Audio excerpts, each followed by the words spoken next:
Agar sizning yoki ota-onangizning pensiyasi 1000 so'mdan past bo'lsa, bugungi ma'lumotni albatta oxirigacha eshiting. Chunki ko'p odamlar o'ziga tegishli qo'shimcha pulni olmay yuradi. Sababi oddiy. Qaysi hujjat yetishmayotganini, qayerga murojaat qilishni, pensiya qanday hisoblanganini tekshirish kerakligini bilmaydi.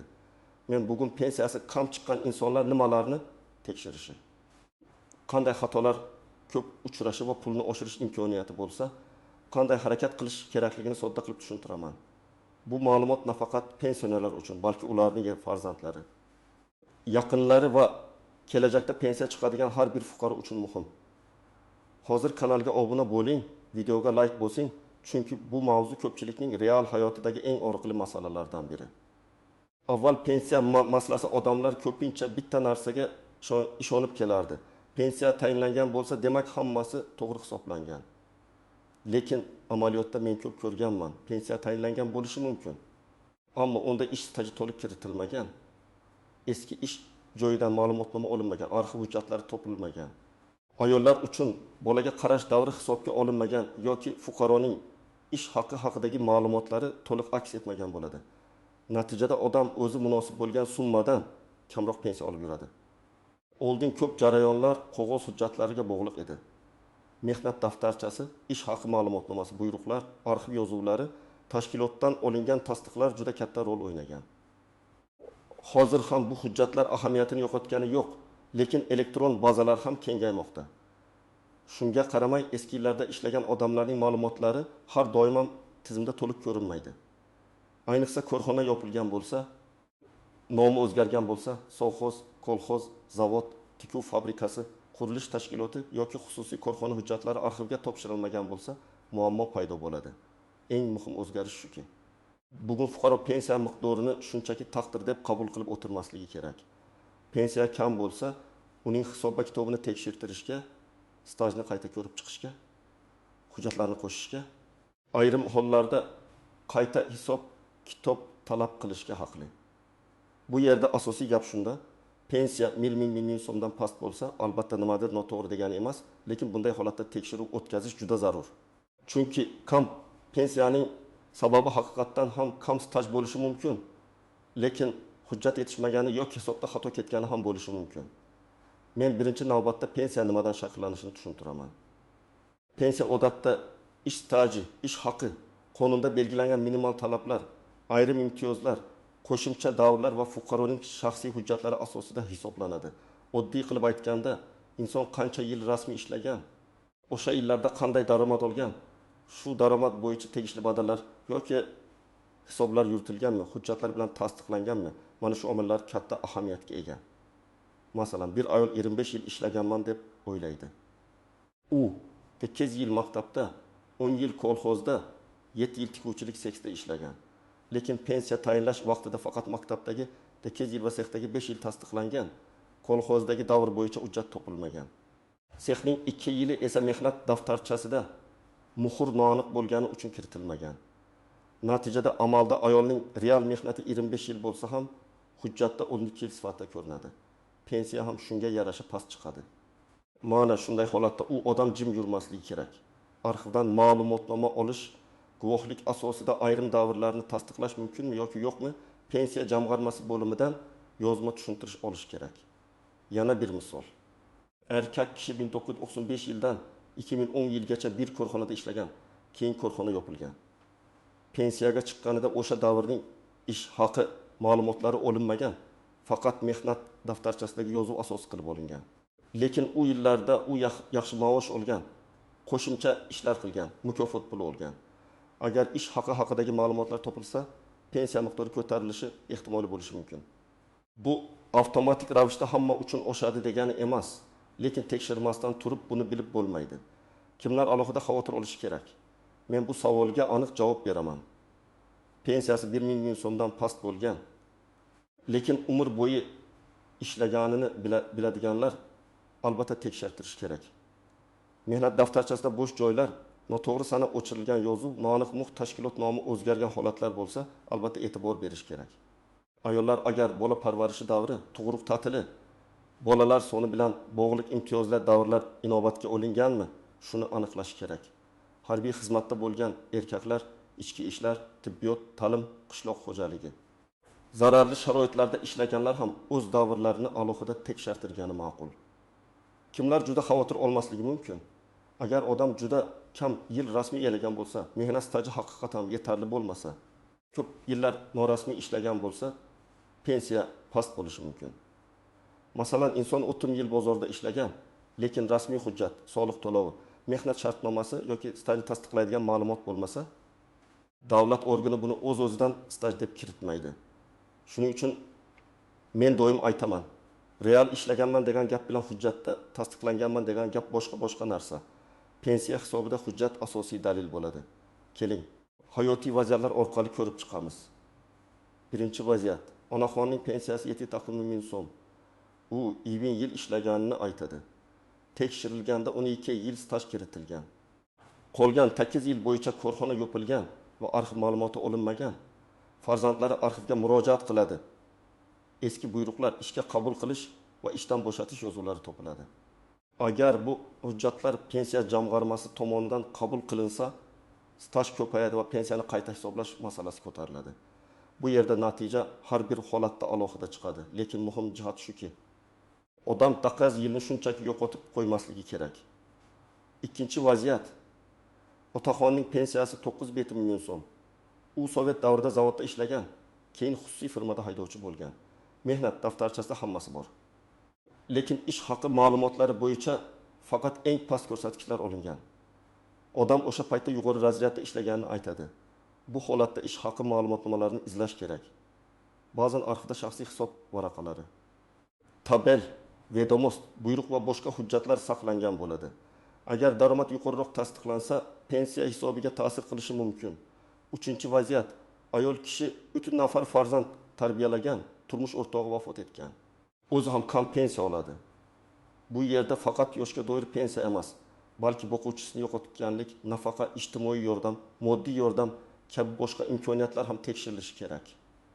Ko'p odam faqat bitta pensiyani biladi, lekin mahalla, ijtimoiy himoya tizimi, kambag'allik reyestri, kommunal to'lovlar bo'yicha yordam, dori-darmon uchun ko'mak kabi masalalar ham mavjud bo'lishi mumkin. Har bir yordamning sharti alohida, lekin so'ramagan odam ko'pincha bilmay qoladi.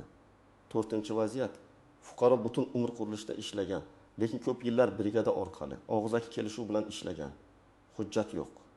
Pensiya yoshiga yetganda kam summa chiqadi. Bu juda achinarli, lekin sabab tushunarli. Norasmiy mehnat kelajakda pensiyaga ta'sir qiladi. Men buni faqat pensionerlarga emas, hozir ishlayotgan yoshlar va o'rta yoshdagilarga ham aytaman. Bugun oylikni konvertda olish qulay tuyulishi mumkin, lekin ertaga pensiya hisobida o'sha yillar yo'qdek ko'rinishi mumkin. Shuning uchun rasmiy ish, soliq va hujjat masalasi faqat davlat uchun emas, insonning o'zi uchun ham kerak. Endi eng ko'p uchraydigan nozik jihatlarga to'xtalaman. Birinchi nozik jihat, pensiya kam bo'lsa, hamma vaqt xato bor degani emas. Ba'zi insonlarda haqiqatan ham rasmiy staj kam bo'ladi. Ayrimlar chet elda ishlagan, lekin u davr hujjat bilan tasdiqlanmagan. Ba'zilarda yakka tartibdagi faoliyat bo'lgan, lekin to'lovlar muntazam qilinmagan. Ba'zilarda esa mehnat daftarchasi yo'qolgan. Shuning uchun avval hissiyot bilan emas, hujjat bilan tekshirish kerak. Ikkinchi nozik jihat, og'zaki javob bilan cheklanib qolmang. Ko'p odam bo'ladi. Derazada turgan xodimdan so'raydi. Xodim sizga bo'lmaydi deydi. Odam qaytib ketadi. Men bunday qilishni to'g'ri deb hisoblamayman. Agar sizda asos bo'lsa, yozma ariza bering. Yozma arizaga yozma javob talab qiling. Chunki yozma javobda nima sababdan rad etilgani, qaysi hujjat yetishmasligi, qaysi norma asos qilib olingani ko'rsatilishi kerak. Keyin siz shu javob asosida kamchilikni to'ldirasiz yoki yuqori turuvchi organga murojaat qilasiz. Uchinchi nozik jihat, arxiv hujjatlari topilmasa, masala butunlay yopildi degani emas. Ba'zi holatlarda qo'shimcha dalillar, sud tartibi, tashkilotning huquqiy vorisi, eski buyruq nusxalari, kasaba uyushmasi hujjatlari, ish haqi vedomostlari yordam berishi mumkin. Lekin bu jarayon har doim ham oson emas. Shuning uchun hujjat izlashda faqat bitta joy bilan cheklanmaslik kerak. Tuman arxivi, viloyat arxivi, sobiq tashkilotning vorisi, hokimlikdagi ma'lumotlar, soliq organidagi eski qaydlar, bandlik organlari yoki boshqa tegishli manbalar tekshirilishi mumkin. To'rtinchi nozik jihat pensiya tayinlanganidan keyin ham ayrim hujjatlar topilsa, qayta hisob kitob masalasi ko'rilishi mumkin. Ya'ni odam men allaqachon pensiyaga chiqqanman, endi kech deb o'ylamasin. Agar yangi tasdiqlovchi hujjat topilgan bo'lsa, uni topshirib pensiya miqdorini qayta ko'rib chiqishni so'rash mumkin.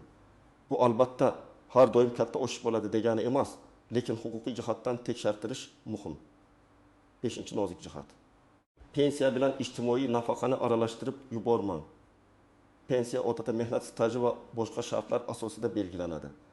Nafaqa esa ayrim holatlarda boshqa mezonlar asosida beriladi. Keksalik nafaqasi, nogironlik nafaqasi, boquvchisini yo'qotganlik bo'yicha to'lovlar, kam ta'minlangan oilalarga yordam, parvarish puli, mahalla orqali moddiy yordam kabi tushunchalar bir-biridan farq qiladi.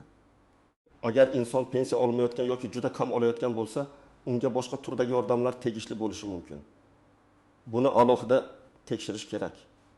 6-nozik jihat nogironligi bo'lgan shaxslar, yolg'iz keksalar, qarovchisi yo'q pensionerlar, urush yoki mehnat faxriylari, zararli ish sharoitida ishlaganlar, ko'p farzandli onalar bo'yicha qo'shimcha imkoniyatlar bo'lishi mumkin. Lekin falon qo'shnim oldi, demak menga ham beriladi deb xulosa chiqarmang.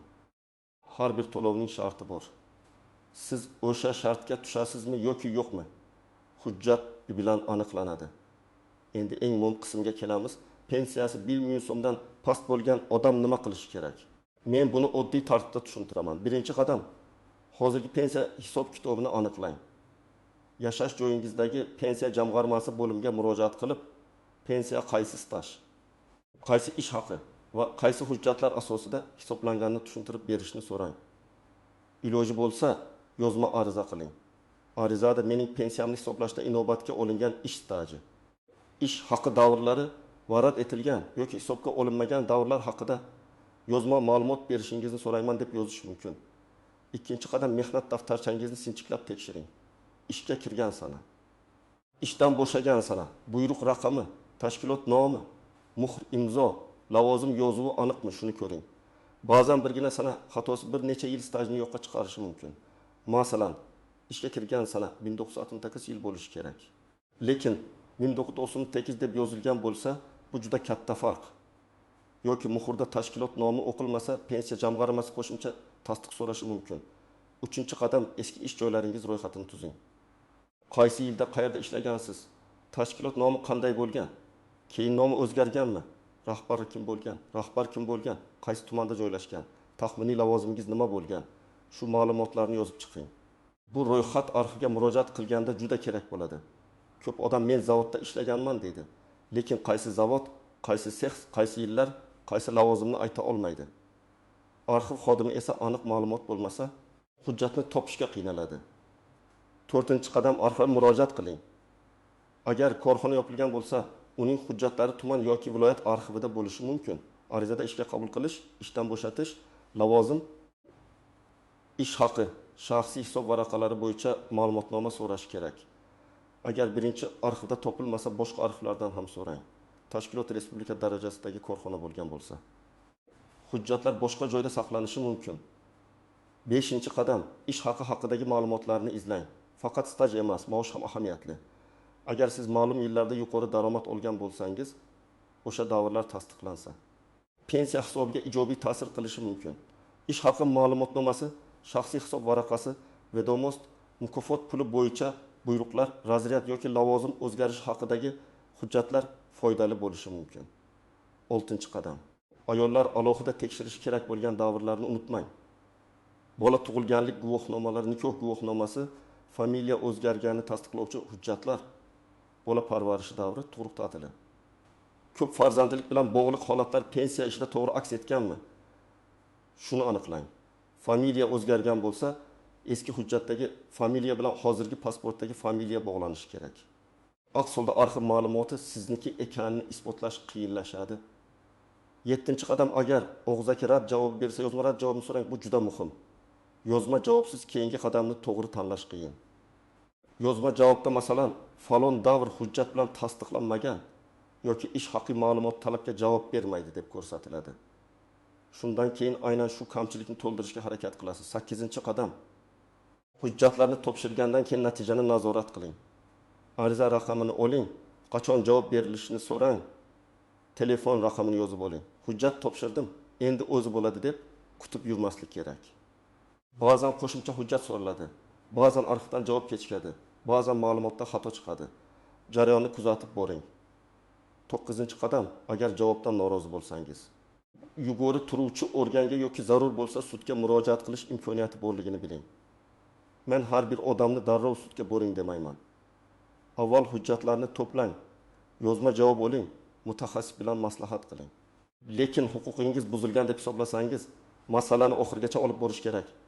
Odatda pasport yoki ID karta, pensiya daftarchasi yoki pensiya bo'yicha ma'lumot, mehnat daftarchasi, diplom yoki o'qish davriga oid hujjat, harbiy bilet, tug'ilganlik guvohnomalari, nikoh guvohnomasi, familiya o'zgarishini tasdiqlovchi hujjatlar, ish joyidan ma'lumotnomalar, arxiv ma'lumotnomalari, ish haqi haqidagi hujjatlar kerak bo'lishi mumkin. Har bir holatda ro'yxat o'zgaradi. Shuning uchun men bitta papka tutishni maslahat beraman. Hamma hujjatning nusxasini tartib bilan so'ling. Asal nusxalarini ehtiyot qiling. Qaysi organga nima topshirganingizni yozib boring. Ariza yozayotganda juda murakkab yuridik iboralar shart emas. Oddiy, aniq, tushunarli yozing. Masalan, men falon yillarda falon tashkilotda ishlaganman. Ushbu davr pensiya hisobimga kiritilmagan deb hisoblayman. Mazkur davrni tekshirib, pensiyamni qayta hisoblash masalasini ko'rib chiqishingizni so'rayman. Agar ish haqi bo'yicha murojaat qilsangiz, falon yillar bo'yicha ish haqi ma'lumotlari topildi. Ushbu ma'lumotlarni pensiya hisobida inobatga olishni so'rayman deb yozish mumkin. Eng ko'p uchraydigan xatolardan biri, odamlar hujjatni topshiradi, lekin nusxa olib qolmaydi. Keyin nima topshirganini isbotlay olmaydi. Har bir arizaning nusxasida qabul qilingan sana va kirim raqami bo'lsin. Elektron murojaat qilsangiz, murojaat raqamini saqlab qo'ying. Bu tartib oddiy ko'rinadi, lekin keyin juda katta yordam beradi. Yana bir muhim maslahat. Farzandlar ota-onasiga yordam bersin. Ko'p keksalar arxivga borishga, ariza yozishga, elektron tizimdan foydalanishga qiynaladi. Lekin ularning pensiyasi o'sishi oilaning umumiy ahvoliga ta'sir qiladi. Farzandlar bir kun vaqt ajratib, ota-onasining mehnat daftarchasini ko'rib chiqsa, eski ish joylarini yozib olsa, pensiya jamg'armasiga birga borsa katta foyda bo'lishi mumkin. Bu faqat pul masalasi emas. Bu insonning yillar davomida qilgan mehnatini tan olish masalasi hamdir. Bugungi asosiy fikr shuki, pensiyasi belgilanmagan so'mdan past bo'lgan har bir inson pensiya hisobini tekshirtirish kerak. Bu pensiya albatta oshadi degan va'da emas, lekin tekshirmasangiz xato bor yoki yo'qligini hech qachon bilmaysiz. Ish staji to'liq kiritilganmi? Ish haqi ma'lumotlari hisobga olinganmi? Arxiv hujjatlari topilganmi? Ayollar uchun bola parvarishi va familiya o'zgarishi bilan bog'liq hujjatlar joyidami? Bularning hammasini aniqlash kerak. Men sizga aniq tavsiya beraman. Bugunoq mehnat daftarchangizni oling. Pensiya hujjatlaringizni bir joyga jamlang, qaysi yillar hisobga kiritilganini aniqlang. Yetishmayotgan davrlar bo'lsa, pensiya jamg'armasiga va arxivga yozib murojaat qiling. Og'zaki gap bilan cheklanib qolmang. Hujjatlarni tartib bilan yuriting. Javoblarni saqlang. Kerak bo'lsa qayta murojaat qiling. Agar sizda yoki yaqinlaringizda pensiya 20 million so'mdan past bo'lsa, izohlarda yozing.